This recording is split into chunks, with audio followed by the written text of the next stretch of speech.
మన చికెన్ కర్రీకి కావాల్సిన ఇంగ్రీడియంట్స్ అండి. సో ముందుగా చిన్నగా కట్ చేసిన ఉల్లిపాయలు కొంచెం ఎక్కువ క్వాంటిటీ తీసుకోండి. అండ్ టమాటా ఇంత పెద్ద పీసెస్ ఎందుకు కట్ చేసానంటే మనం గ్రైండ్ చేసుకుంటాం.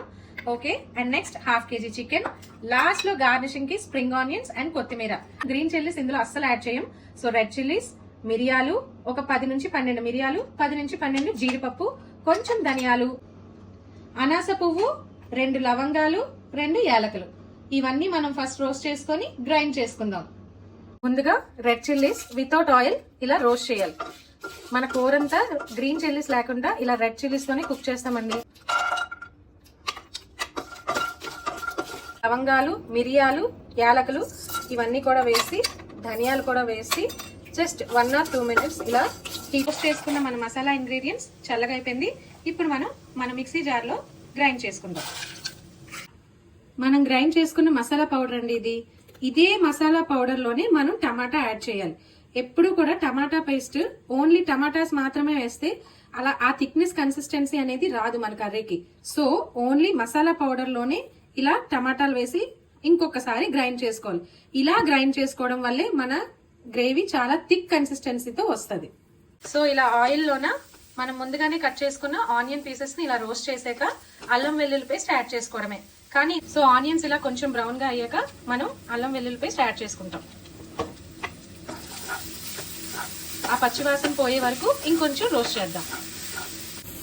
ఇప్పుడు మన అల్లం వెల్లుల్లి పేస్ట్ బాగా ఎగిపోయిందండి. ఇప్పుడు మనం ఆల్రెడీ మ్యారినేట్ చేసి పెట్టుకున్న చికెన్ వేస్తున్నాం. ఇందులో ఏం లేదండి, జస్ట్ పసుపు, ఉప్పు, కారం. ఎక్స్ట్రా మసాలా ఏది యాడ్ చేయలేదు. సో ఓన్లీ పసుపు, ఉప్పు, కారం పెట్టిన మ్యారినేట్ చేసిన చికెన్ ని వేస్తున్నాను. కుదిరితే ఇది 1 hour ముందే మ్యారినేట్ చేసి ఉంచుకోండి. అలా ఉంచడం వల్ల మనకి ఎప్పుడైనా సరే చికెన్ కర్రీ చాలా టేస్టీగా ఉంటుంది. చికెన్ లో వాటర్ పోయే వరకు మనం ఇలా కుక్ చేసుకోవడమే. సో ఈ కర్రీలో నేను స్పెషల్ గా వేరేగా చేంజ్ చేసే ట్రిక్ ఏది అంటే ఏది లేదండి, చాలా సింపుల్. మనం ఎప్పుడు కూడా థిక్ గ్రేవీ కోసం టమాటాస్ ని గ్రైండ్ చేస్తాం కదా, అదే టమాటాస్ ని ఓన్లీ టమాటాసే గ్రైండ్ చేయకుండా ఇలా జీడిపప్పు, ఎండుమిరపకాయలు, మనం ప్రిపేర్ చేసుకున్న మసాలా పొడిలో టమాటా పీసెస్ వేసి గ్రైండ్ చేస్తే ఆటోమేటిక్ గా మన కర్రీకి థిక్ టెక్స్చర్ వచ్చేస్తుంది. ఇదే సింపుల్ ట్రిక్. ఈ చిన్న ట్రిక్ ఒక్కసారి మార్చి చూడండి, మీ కూర ఎంత థిక్ గ్రేవీ ఫామ్ అవుతుందో మీకే తెలుస్తుంది. ఎప్పుడు కూడా టమాటాస్ డైరెక్ట్ గా గ్రైండ్ చేయొద్దు. ఇలా మసాలా పౌడర్ లో కలిపి టమాటా పీసెస్ వేసి గ్రైండ్ చేయండి. మీ కూర టెక్స్చర్ కంప్లీట్ గా చేంజ్ అయిపోతుంది. ఇప్పుడు మన చికెన్ కుక్ అయిపోయేలా ఉందండి. సో నెక్స్ట్ మనం ప్రిపేర్ చేసుకున్న మసాలా యాడ్ చేయడమే. చికెన్ లో ఉన్న వాటర్ కంటెంట్ అంతా పోయింది కదా, ఇప్పుడు మనం ప్రిపేర్ చేసుకున్న మసాలా యాడ్ చేస్తున్నాం.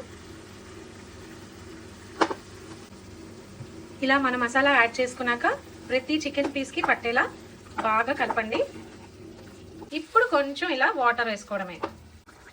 ఇలా వాటర్ యాడ్ చేసుకున్న తర్వాత బాగా కలిపి ఒక్క 2 minutes మూత పెట్టుకుందాం. సో ఇప్పుడు లాస్ట్ లో మనం కారం అనేది యాడ్ చేసుకోవాలి. ఇలా లాస్ట్ లో యాడ్ చేసుకోవడం వల్ల రెడ్ కలర్ అనేది ఆర్టిఫిషియల్ గా కాకుండా నేచురల్ గా మనకి ఫుడ్ కలర్ వస్తుందండి. ఆర్టిఫిషియల్ ఫుడ్ కలర్స్ యూజ్ చేయకూడదు కదా. సో ఇప్పుడు నేను గరం మసాలా చాలా కొంచెం క్వాంటిటీనే యాడ్ చేస్తున్నాం. ఎందుకంటే ఆల్రెడీ మనం మసాలా అన్ని గ్రైండ్ చేసుకున్నాం కాబట్టి ఎక్కువ అవసరం లేదు.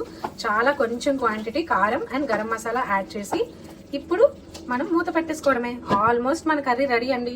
ఒక్క 2 minutes లో మూత తీసి చూసి గార్నిషింగ్ చేసి సర్వ్ చేసుకోవడమే. ఇప్పుడు మన కర్రీ ఎలా ఉందో చూసేద్దామా. వావ్, లాస్ట్ లో కారం యాడ్ చేయడం వల్ల ఇలా ఫుడ్ కలర్ చేంజ్ అవుతుంది. సో ఆర్టిఫిషియల్ ఫుడ్ కలర్స్ అవసరం లేదు మనకి, బట్ కారం పచ్చివాసన పోయే వరకు ఉండాలి కాబట్టి ఇలా 2-3 minutes కుక్ చేసుకోండి. సర్వింగ్ బౌల్ లో తీసుకుందామా. మనం రెడీ చేసుకున్న కొత్తిమీర అండ్ స్ప్రింగ్ ఆనియన్స్ ఇలా 2 minutes మూత పెట్టాక సర్వింగ్ ప్లేట్ లో తీసుకోండి. ఇంకాస్త లుక్ ఉంటుంది మీ కర్రీ. ఇలా మనం ప్రిపేర్ చేసుకున్న కర్రీ సర్వింగ్ ప్లేట్ లో తీసేసుకుందాం. ఎలా ఉందండి, నచ్చిందా? ఇందులో చిన్న ట్రిక్ అన్నాను కదా, గుర్తు పెట్టుకోండి. ఎప్పుడు కూడా టమాటాస్ డైరెక్ట్ గా గ్రైండ్ చేయొద్దే. ఇలా మనం జీడిపప్పుతో కలిపి ఎండుమిరపకాయలతో కుక్ చేసిన కర్రీ ఇంకొంచెం రుచిగా ఉంటది. గ్రీన్ చిల్లీస్ అస్సలు యాడ్ చేయొద్దు. టమాటాస్ ఎప్పుడు కూడా డైరెక్ట్ గా గ్రైండ్ చేయొద్దు. ఇవే ట్రిక్స్ అండి. ఈ ట్రిక్స్ ఫాలో అవ్వండి. మనకి restaurant style thick gravy curry